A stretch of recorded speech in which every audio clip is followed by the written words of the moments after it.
जिल्हा परिषद आणि पंचायत समिती निवडणुकीच्या पार्श्वभूमीवर घाटनांदर आणि अजिंठा येथे शिवसेना उमेदवारांच्या प्रचारार्थ आयोजित प्रचार सभेत आमदार अब्दुल सत्तार यांनी विरोधकांवर जोरदार शब्दात टीकेची झोड उठवली।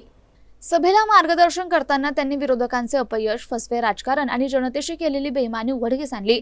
फक्त निवडणुकीपुरते दिसणारे नेते आणि 5 वर्ष गायब राहणारे लोक आता जनतेची दिशाभूल करतायत, असा थेट हल्ला त्यांनी केला। विरोधकांनी सत्तेत असताना विकासाच्या नावाखाली केवळ पोकळ आश्वासने दिली, जनतेचे प्रश्न दुर्लक्षित ठेवले आणि स्थानिक स्वराज्य संस्थांचा वापर स्वार्थासाठी केला, असा गंभीर आरोप आमदार सत्तार यांनी केला। शिवसेनेने नेहमीच सामान्य माणसाच्या प्रश्नांना प्राधान्य दिलं। रस्ते, पाणी, वीज, आरोग्य, शिक्षण या मूलभूत प्रश्नांवर शिवसेनेचे काम बोलके आहे असे ठामपणे सांगत त्यांनी आमदार म्हणून केलेल्या कार्याची उजळणी केली। जिल्हा परिषद गटाच्या शिवसेना पक्षाचे उमेदवार यांच्या प्रचारार्थ घाटनांदर अजिंठा येथे आयोजित सभेला मतदारांचा उत्स्फूर्त प्रतिसाद मिळाला।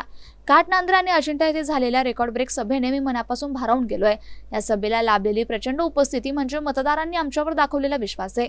हा विश्वास आमच्यासाठी केवळ पाठिंबा नाही, तर पुढील कार्यासाठी मिळालेली नवी ऊर्जा आहे। जनतेच्या अपेक्षा पूर्ण करण्यासाठी आणि विकासाचा हा प्रवास अधिक वेगाने पुढे नेण्यासाठी आम्ही कटिबद्ध असल्याचं आमदार अब्दुल सत्तार म्हणाले। महाराष्ट्राचा आदर्श आहे आणि या आदर्श व्यक्ती समोर, त्यांच्या स्टॅच्यू समोर ज्यावेळेस आपण बोलतो, ते बोलताना मी फक्त एकता बघू लागलो। प्रत्येक माणूस आमच्या लाडल्या बहिणी आणि लाडल्या बहिणी बी असा नाही, दोन्हीही समाजाच्या